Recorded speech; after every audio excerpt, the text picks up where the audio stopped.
What is the most disgusting secret you're hiding right now?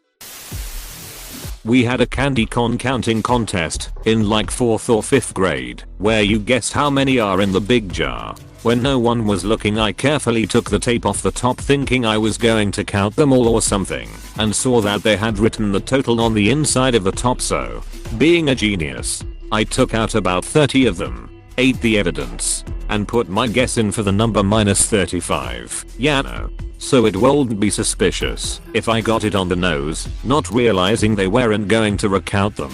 The winner guessed it within 20 of the number on the bottom of the lid. So basically, I cheated, sabotaged and still lost, and I kept all that stupidity to myself for all these years. Candy corn counting contest is an extremely fun sentence to say. Oh, I know. I love sing-song alliteration.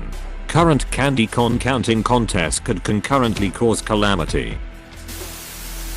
As a small child, I ate an old piece of gum from under a bus seat. I'd really like to exchange my mouth for a new one. Edit. Who gave me the award? I wanna say thanks. It's okay, I put that gum there and had just brushed my teeth. You are just fine.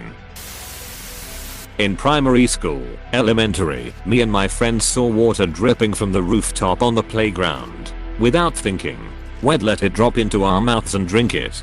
Giggling and excited, we'd found our own water source. A teacher caught us, and we had to be checked out because it turned out the water was coming from a pipe or something that rats had ran through.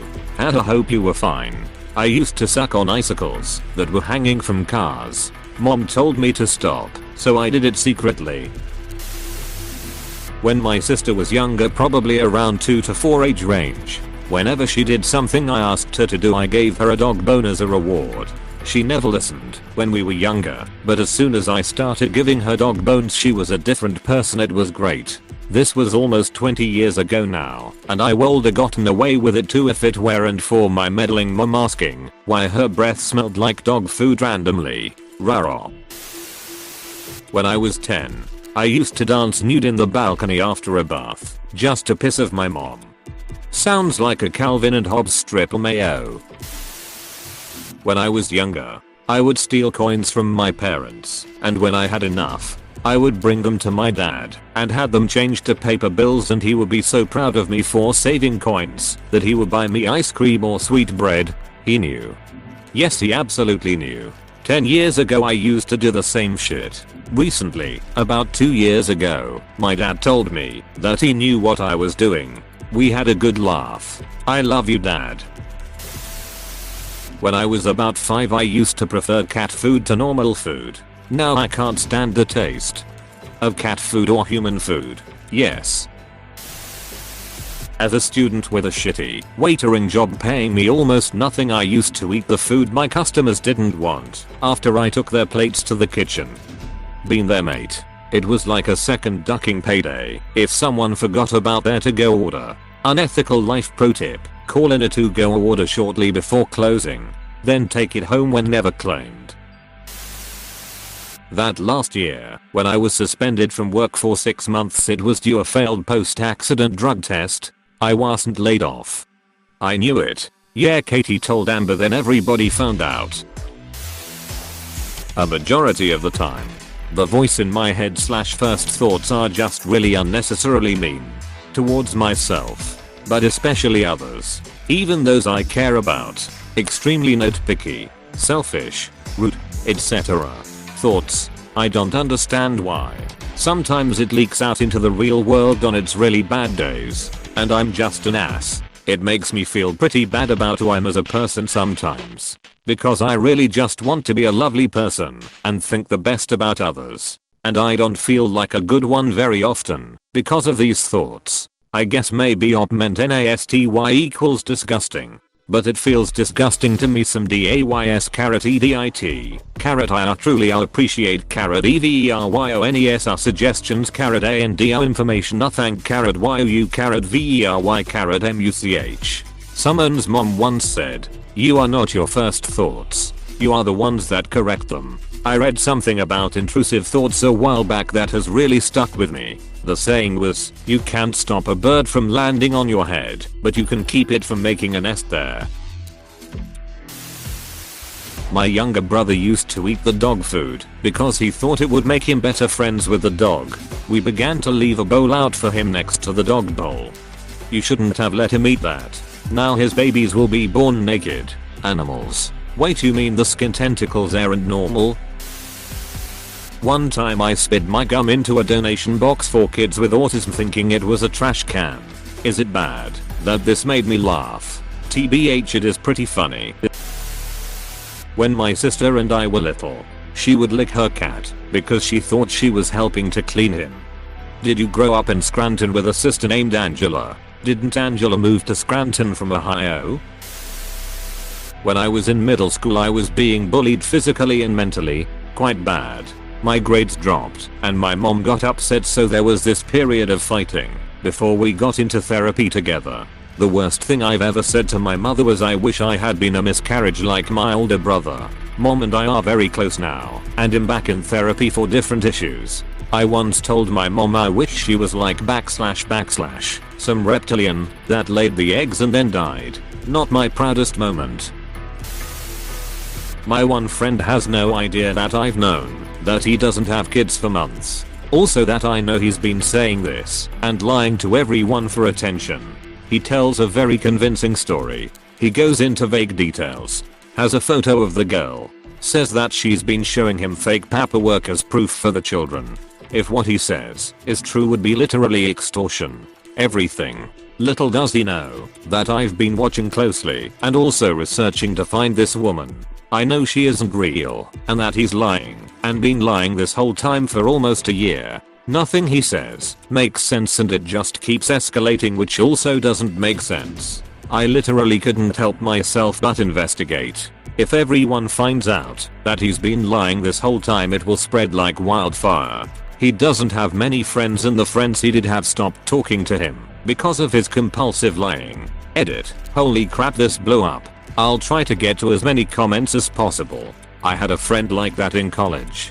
I talked to him about it, and while he took it super hard at first, I gave him examples and he broke down. It turns out he had been so severely bullied for his whole life that he had absolutely no confidence in being able to attract and keep people in his life without those lies. It took a lot of time and work on his part and me kindly and patiently reminding him when he slipped on my part.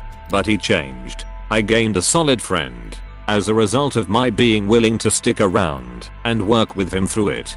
It was a life-changing experience for both of us. Now that is something awesome, because for most people the go to move after you had caught someone's lies would be to cut the ties with them, and it wouldn't sound a terrible move either. But you changed someone's life by giving them second chance. Kudos. When I was 8, my 19-year-old cousin tried to make out with me. I remember him rubbing my leg and kissing me in the kitchen whilst my mum was in the living room. I didn't understand what was really happening at the time, but I knew I didn't like it. I kept nervous giggling and pushing him away. After a couple of minutes he looked disappointed and walked away. I don't remember if he ever tried anything else. He was killed in an accident 3 years later, and I chose never to tell anybody as I didn't want to add to my aunt's grief. Edit. Oh my gosh. I was not expecting such an overwhelming response. Truthfully, I never realized how much I needed to just get it off my chest. Thank you all so much for the love and support. It really means the world. Edit 2. My cousin was not named Fire, and he didn't die in a fire. I'm just a redhead. Damn. That stuck. I used to lie, like a lot. I used to make up stories to tell people, just for the sake of it. I don't do it anymore. Although this leads me to telling the same stories over and over. Oh, this was totally me in like first grade when I was 6. Hey, do you know that there is a bee in China, which is the size of a cow and shoots its stinger like a projectile, and at one point it impaled a man straight through? It's true. Worst part is, since it was first grade, kids actually believed my nonsense. There were at least a million complete fabrications that I told these kids, and I bet that I appear like some kind of complete lunatic in their eyes looking back. No, you were 6. I used to teach little kids that age and they all make up stories.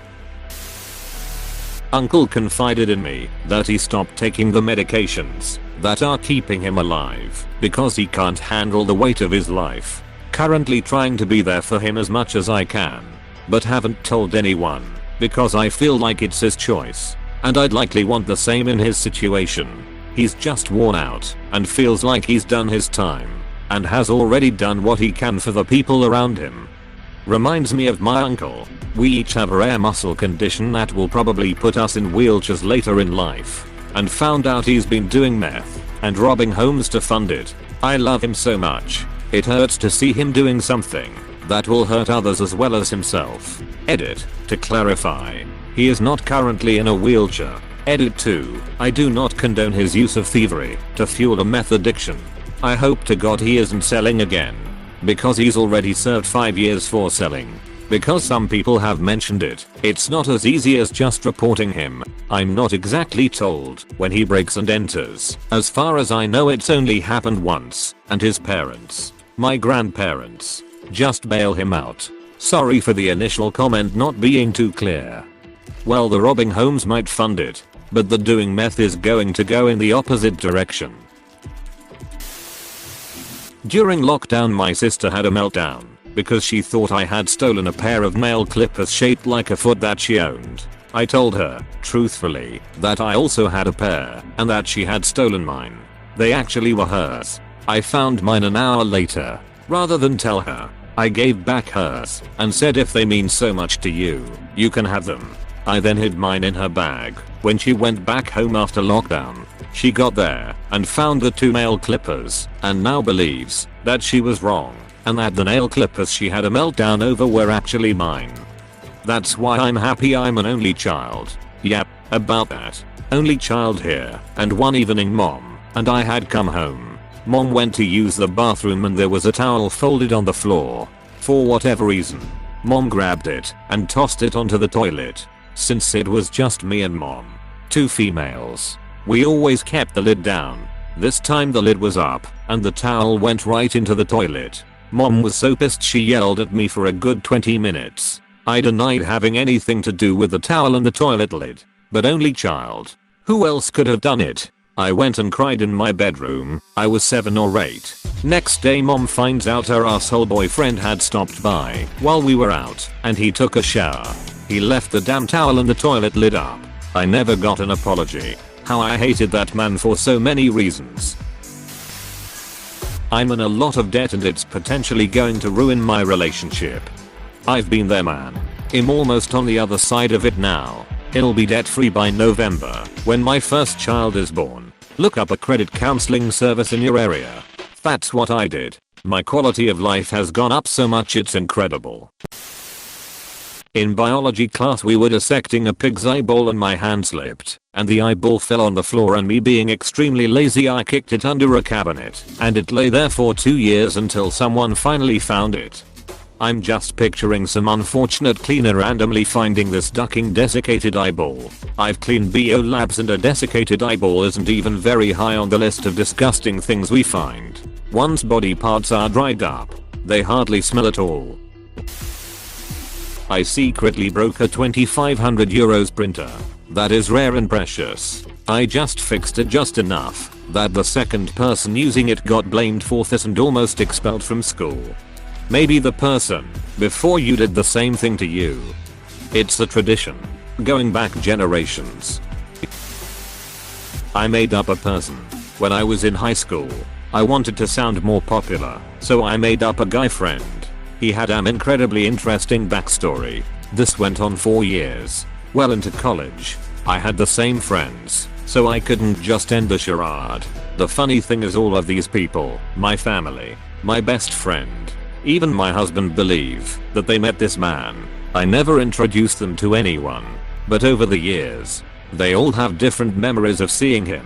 Finally, I just sort of phased him out, saying that we grew apart and lost touch. And yet, people will randomly ask me for updates on him. I just give vague answers and watch my husband smirk from across the room. My husband is the only person who knows the truth. I'm so ashamed that I will never admit it. That lie was such a dumb thing that snowballed. This is honestly great and actually made me laugh. However, it's crazy how memories are so fluid and unreliable. There are a pair of episodes in Malcolm Gladwell's podcast Revisionist History about the fluidity of memory. The first one is called Free Brian Williams.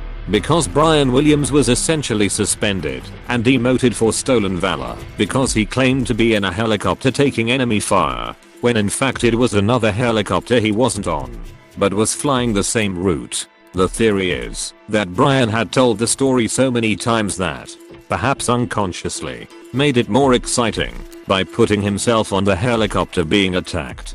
Williams is currently still on a lowly MSNBC political analysis role, rather than his previous role as NBC nightly news host, one of the highest profile positions on the network. A parallel story from that podcast, Malcolm and his neighbor have differing memories from the morning of 9/11 as to when they visited each other and where. There's also a lot of cases of people reading their own journals/diaries and not believing the words they wrote because they remember something completely different. Hey, thanks for watching, and don't forget to subscribe.